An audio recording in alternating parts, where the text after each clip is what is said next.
So the brother posted a question that the killing of an ant, and even if it is an ant, that it's harmful. But on the broader side, Muslims normally what they do is they try to slaughter cows and everything. So they, according to him, that Muslims eat more of beef, mutton, and so is that not wrong? Because in both in Gita and Bible and Quran, everywhere you should show mercy to all animals. So, but that's not being followed. Brother asked a question that even killing an ant is wrong and killing living creature is wrong.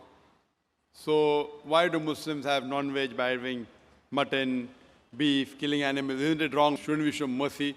I do agree with the brother, the first part of his question. And I understand that he can understand English, but he cannot speak. There are many people there we have who can understand English, but cannot speak English, and they ask in Urdu. So I believe the brother can understand English, but he can't ask the question in English because he's more fluent in Tamil. As far as killing any living creature unnecessary, it's a sin even in Islam.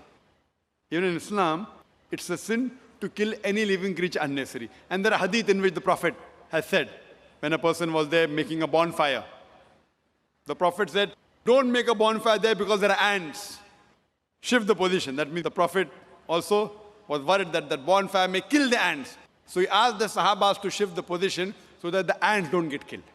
Now coming to a basic question, that why do Muslims have non-veg, killing animals for non-veg, etc. First, I'll tell you that a Muslim can be a very good Muslim even by being a pure vegetarian. Eating non-veg is not compulsory in Islam, but because our Creator Allah subhanahu wa ta'ala has given permission to have non-veg, why should we not have it? If we analyze, it's mentioned in the Quran, in Surah Ma'idah chapter 5 verse number 1, that eat of the four-footed animals, eat of the four-footed animals which have been made lawful for you. Quran says in Surah Nahl chapter 16 verse number 5, that Almighty God has made for you to eat the meat of the cattle. And several places, Surah Mu'minun chapter 23 verse 21, many places. Now scientifically if we analyze that there is no vegetarian food which has all the requirements for a human being. The human beings require amino acids. They require 21 amino acids, out of which most of them are produced in the body, but 8 have to be supplemented from the diet. These are called as 8 essential amino acids. There is no vegetable which I know of which contains all the 8 amino acids. So there's no vegetable which is a complete food. So you have to take this which is present in the non-veg. Furthermore, if you analyze non-veg food, it's nutritious, rich in vitamin K. And furthermore, if you analyze, if you see the teeth of the herbivorous animals, the cow, the goat, the sheep, they have flat set of teeth. They only eat vegetables, they only touch grass. They don't eat flesh food.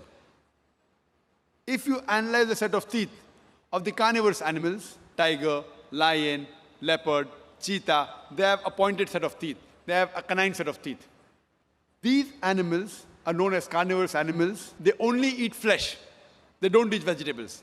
If you analyze the set of teeth of the human beings, if you go in the mirror and see, we human beings, we have got flat teeth as well as pointed teeth. If Almighty God wanted us to have only vegetables, why did He give us this pointed teeth, canine set of teeth? Why? Because Almighty God wanted us to have both vegetables as well as non-veg, flesh food. If He wanted us to have only vegetables, why did He give us the pointed teeth? Furthermore, if you analyze the digestive system of the human beings, it can digest both veg as well as non-veg. The digestive system of the herbivorous animals, the cow, the goat, the sheep, it can only digest vegetables, it cannot digest flesh food. The digestive system of the carnivorous animals, lion, tiger, leopard, it can only digest flesh food, it cannot digest vegetables. But the digestive system of the human beings has a small intestine and a large intestine. It can digest both veg as well as flesh food, as well as non-veg food. If Almighty God wanted us to be a pure vegetarian, Why did he give us the digestive system? We can digest both, but natural to have it. So if you analyze, Almighty God made the human being in such a way so that they could eat vegetables as well as flesh food, veg as well as non-veg. And many people have a misconception that most of the religions, they prohibit the eating of non-veg food.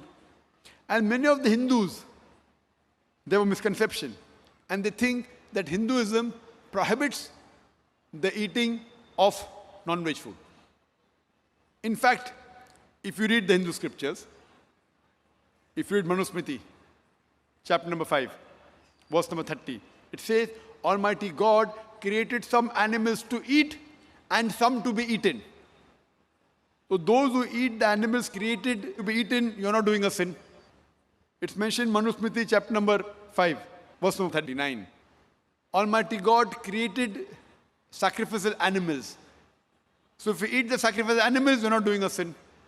Manusmriti, chapter number 5, verse number 41 says that killing of the sacrificial animal is not a sin. There are many quotations in the Hindu scriptures which talk about eating of non-veg food. If you read Mahabharata, Anushasan Parv, chapter number 88, Yudhishthir, who was the eldest brother of the Pandavas, he asked Bhishma that what things should he give in yagna, in puja, so that our ancestors will be satisfied. So Bhishma replies that if in puja, if in yagna, if you give herbs and shrubs and vegetables, our ancestors will be satisfied for 1 month. If you give fish, satisfied for 2 months. If you give meat, for 3 months. If you give hair, for 4 months. If you give goat, for 5 months. If you give bacon, for 6 months. If you give deer, for 6 months. If you give birds, for 7 months. And the menu keeps on continuing. And it says that if you give buffalo in yagna, 11 months. If you slaughter a cow, our ancestors will be satisfied for 1 full year. And if you give a rhinoceros, then our ancestors are satisfied inexhaustibly. There's a full menu given in Mahabharata. So if you read the Vedas and the Hindu scriptures, the sages and sons, they had non-veg, they even had beef. But the reason you find many Hindus, they say that eating non-veg is prohibited because they are being influenced by the non-violence philosophy. You know, even the Jains. And what these people who believe in non-violence say, that killing of living thing is prohibited. Therefore, killing an animal is a sin. So I agree with them that if killing any living creature unnecessary is a sin. But if you say killing living creature is sin per se, then I tell them that even the plants you have, they have got life. Previously, we did not know that plants have got life. Therefore, they used to think that killing plant is fine. Today, we know that even plants have got life. So the logic has changed. Yes, Zakir, we agree plants have got life, but plant can't feel pain. Therefore, killing a plant, having vegetable, is lesser sin as compared to having non-veg, that flesh food. Today, science advance, we have come to know that even the plants can feel pain. But when the plants cry out, we human beings cannot hear the cry of the plant because we can hear only between 20 cycles per second to 20,000 cycles per second. Anything below and above this we can't hear. So even the plants cry, but we cannot hear the cry of the plant. The plants feel pain. Today science tells us, to the logic exchange, they say, yes, Brother Zakir, we understand that plants have got life, they can feel pain. But you know, the plants have got 2 or 3 senses, the animal have got 5 senses. Therefore, killing animal is a greater sin. If I agree with them for sake of argument, that plants have got 2, 3 senses, animal has got 5 senses, and that's the reason killing animal is a greater sin. So I asked them a question. You know, there was a person who had a brother who was born deaf and dumb. Could not hear, could not speak.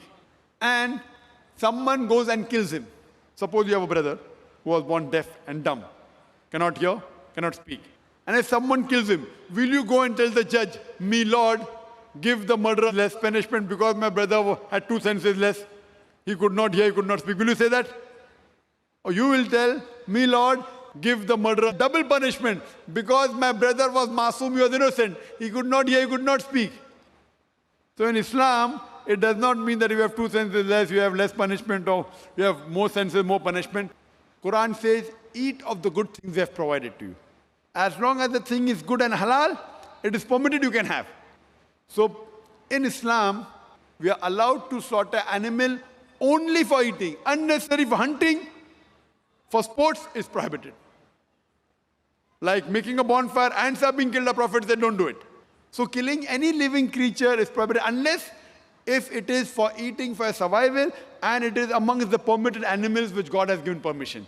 As Manusmriti says, God has created some animal to eat and some to be eaten.